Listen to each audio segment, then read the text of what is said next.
I heard the other day about this op.gg tips tab, and so I checked it out for Dr. Mundo, excited to learn some more tips, only to see that it's completely empty and devoid of tips, in English at least. So here I've decided that I'm going to be the change that I want to see in the world, and I'm going to share my beautiful mind's hundreds and hundreds of tips with you guys.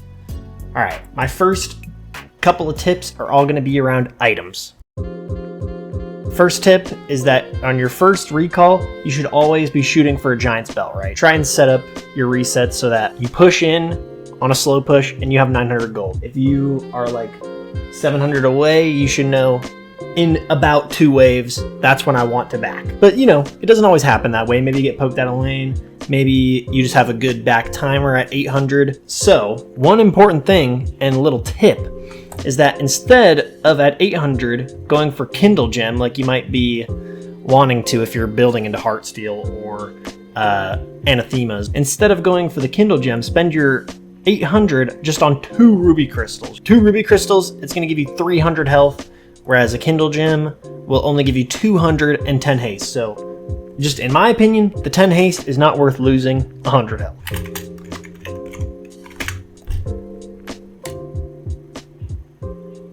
Boom!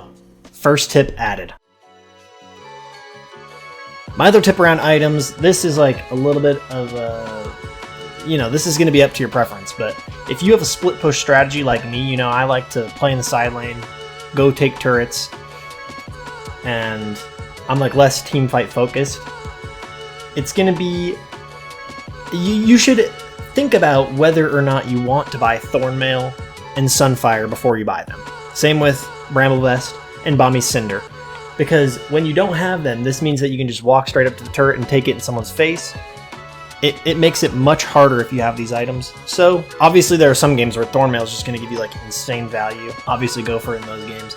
But me, I'm like a little more cautious around buying Thornmail. I prefer to go for Randuin's if I need that armor item. Just a small tip. I'm not even going to add that to the OP because it's so small. Alright, let's jump into some ability-related tips. So my first tip is going to be revolving around, the landing phase, your first 3 levels. Obviously, you want to start with a point in Q, then go a point in E.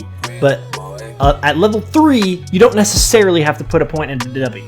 Obviously, there are some matchups where you're going to want, like, the sustain, like, if they're trading you at level 3, if they're going to go for, like, an all-in. Say you're into, like, a Riven or something, who has that all-in potential, just get on top of you.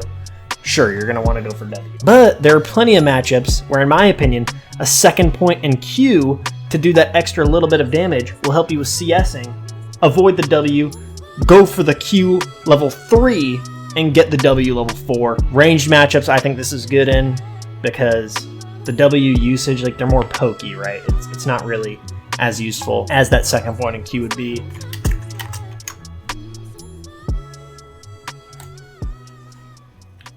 Boom.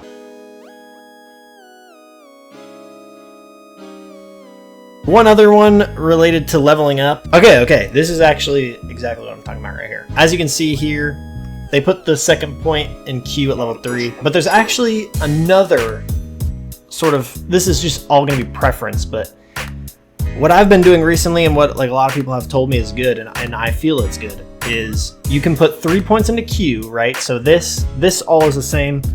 Let's see. This is all going to be the same. Level 1 Q, E, Q, W, Q, R.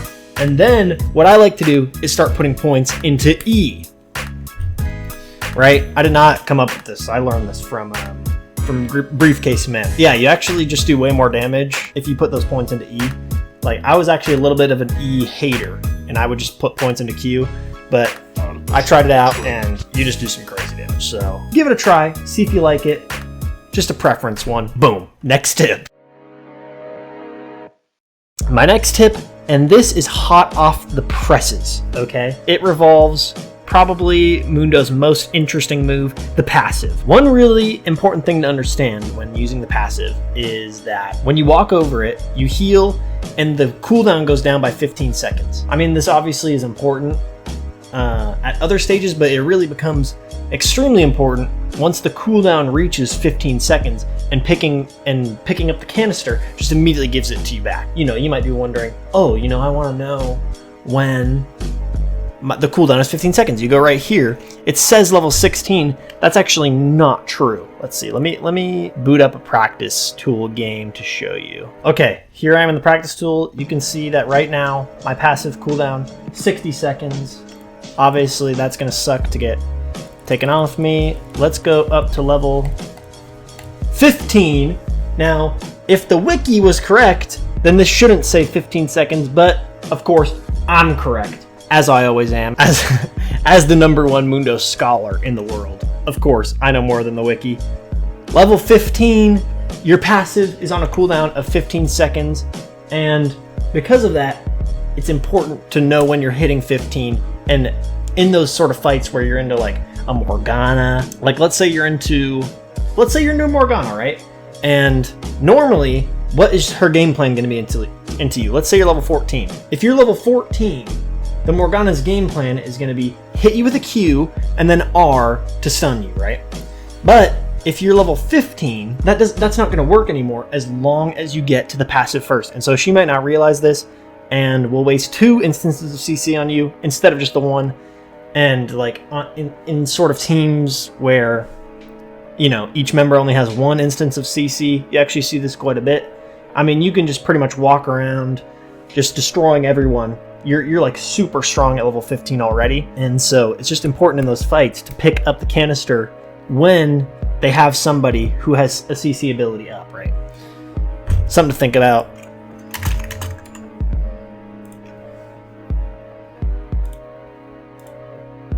Oh no, have I put in too many tips? What the hell does this mean? Champion tips cannot contain inappropriate words. At level 15 and up, picking up the passive canister. Wait, what? What bad words does this have?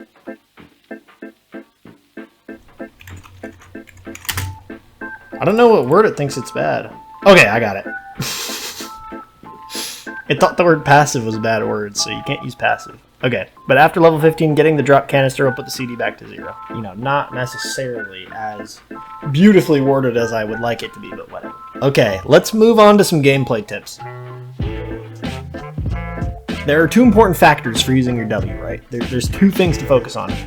First is you want to block as much damage as possible in the first 0.75 seconds. If you're level 18, you block 95% of the damage that you take in the first 0.75 seconds. If you're level 3 or 4, it's still a lot. It's still like 80%. So if you're able to block all of this incoming damage, the second important part to think about is on the recast, hitting an enemy champion with the recast, okay? If you're into a Tryndamere and he is like auto, and then Eing away and you're not getting your W off on him, you're missing so much of your health. You're literally losing half of the gray health.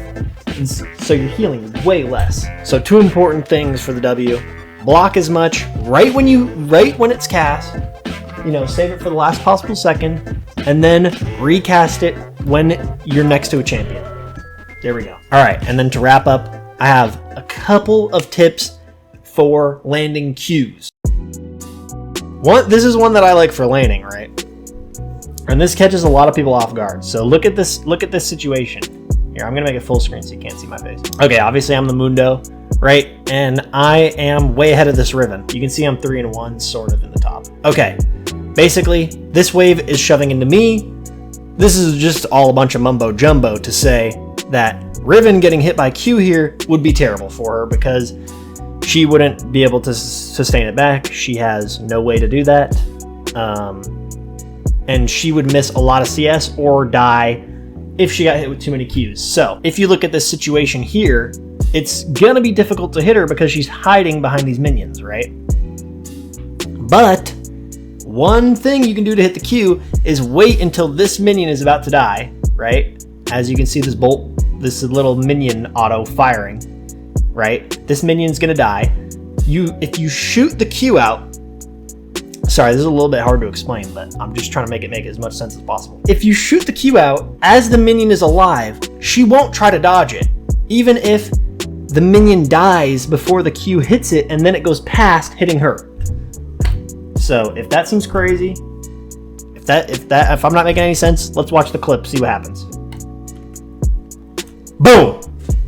You see what I'm saying? Let's watch it a bit slowed down, okay?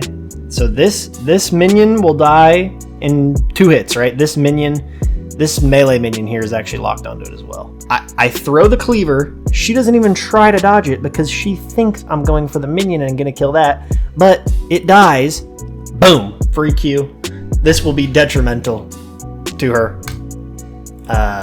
She's chunked. The wave's shoving to me. She has no way to sustain it back.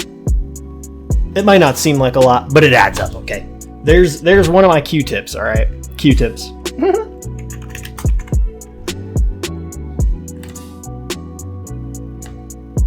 All right, there we go.